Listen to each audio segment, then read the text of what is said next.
Assalamualaikum warahmatullahi wabarakatuh. Selamat datang di mata kuliah pengolahan sinyal informasi. Pada kesempatan kali ini kita akan membahas terkait tentang apa itu sinyal. Untuk outline kali ini kita akan membahas 4 bagian secara garis besar. Jadi yang pertama kita akan membahas terkait mengenai definisi sinyal. Kemudian kita akan membahas terkait mengenai klasifikasi sinyal, sinyal waktu kontinu, diskrit, periodik dan aperiodik, genap dan ganjil. Nah, sinyal genap dan ganjil ini sudah pernah kita bahas di matematika telekomunikasi 2 pada deret Fourier. Kemudian ada sinyal deterministik dan acak.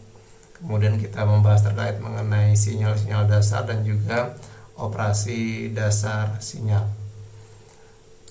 Sementara untuk tujuan kita kali ini adalah diharapkan mahasiswa mampu menyelesaikan permasalahan terkait dengan konsep sinyal.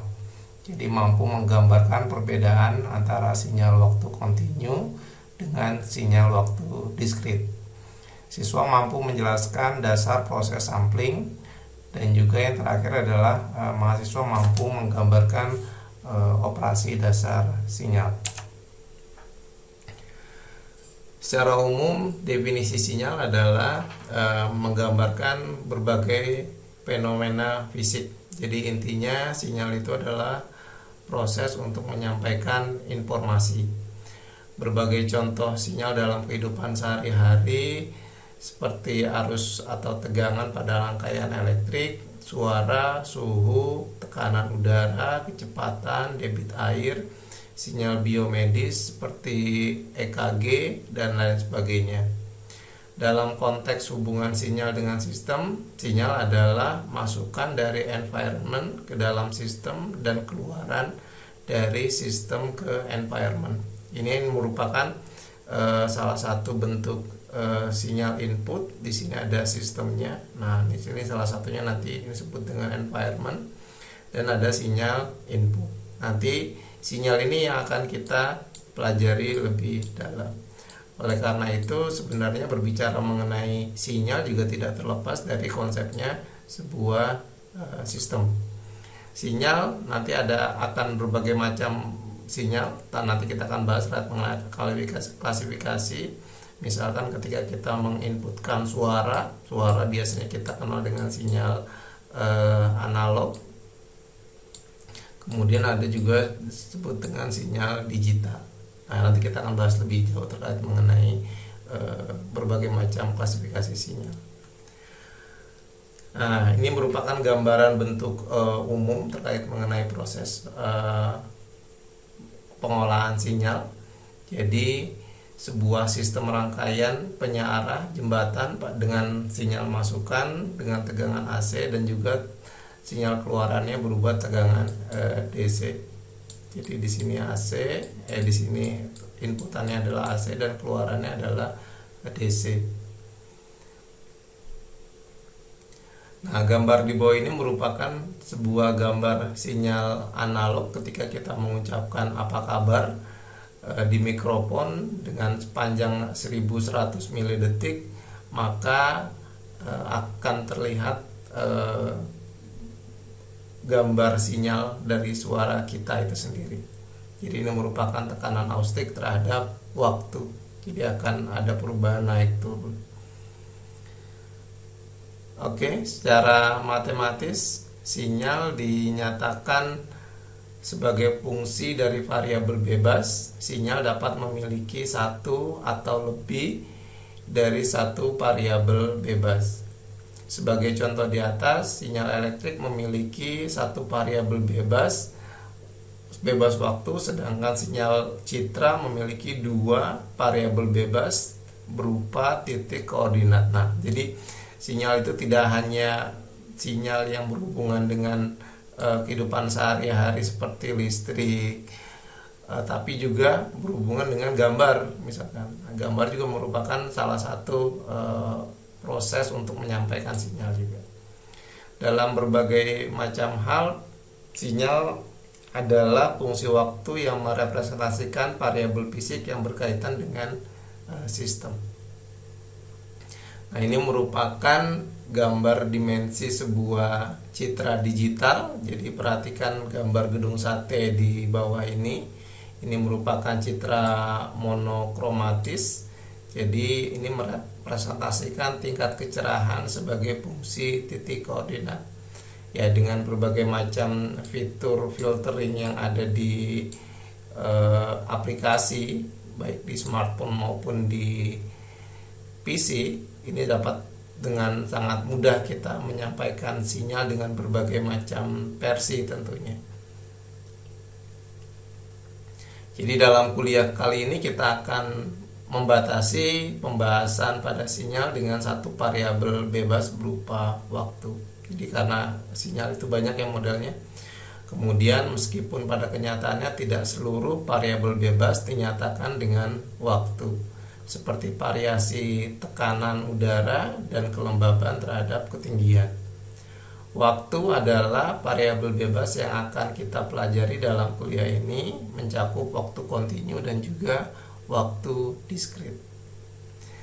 Oke, untuk kesempatan kali ini kita cukupkan sampai sini dulu terkait mengenai konsep pensinyalan. Jadi sinyal sekali lagi merupakan konsep dan teori yang hampir digunakan pada seluruh konsep jaringan telekomunikasi.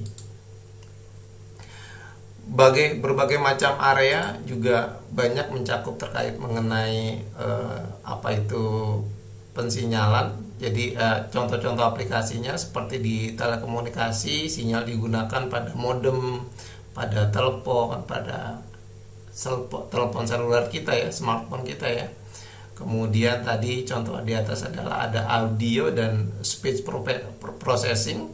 Jadi bagaimana caranya kita mengubah suara manusia menjadi suara manusia laki-laki berubah menjadi manusia perempuan. Kemudian bagaimana caranya melakukan sintetis speech suara, memastikan bahwa orang tersebut benar suara yang ada di telepon itu adalah milik satu orang. Dan juga suara ini juga menarik, bagaimana caranya kita mengkompresi sebuah suara itu agar tetap nyaman terdengar. Jadi kalau seandainya tidak melakukan kompresi, maka sinyal tersebut semakin besar. Di bidang otomotif juga sinyal digunakan sebagai kontrol dan juga bagaimana cara membuat sebuah pengereman dengan respon terhadap sistemnya. Di bidang apalagi di bidang medis juga sama, dia menggunakan bagaimana ultrasounding, bagaimana MRI, magnetic resonance imaging, itu juga menggunakan pensinyalan ya, konsep pensinyalan, termasuk digital X-ray ya, yang kalau seandainya kita ronsen menggunakan sinyal X-ray. Untuk image terkait mengenai pensinyalan juga dilakukan. Sebelum diakhiri saya kasih clue, misalkan kalau untuk image proses pensinyalan, contohnya gambar yang sering kita gunakan adalah JPEG. Terus kalau untuk videonya kita sebut dengan MPEG gitu ya.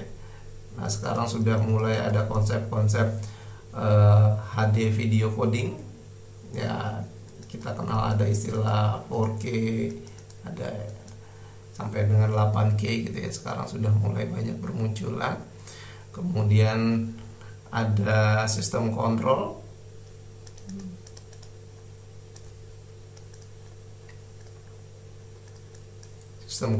seperti penggunaan radar gitu ya, robot,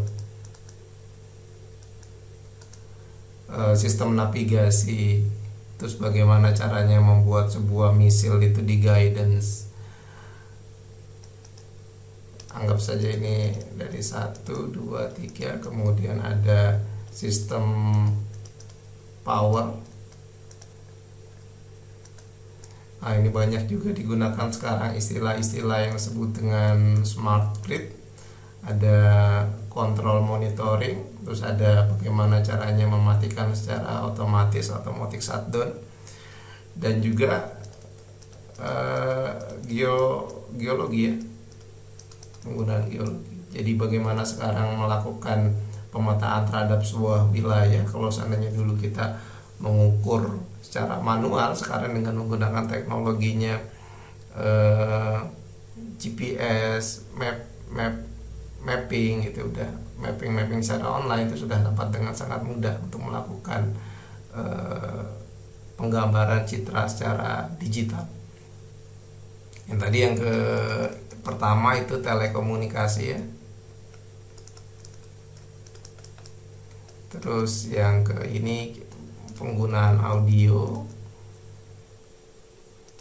Terus di bidang medis juga sama. Jadi hampir seluruh ini menggunakan konsep pensinyalan. Ini saya sebut saja aplikasi-aplikasi yang menggunakan sinyal. Oke, mungkin itu saja tambahannya. Terima kasih.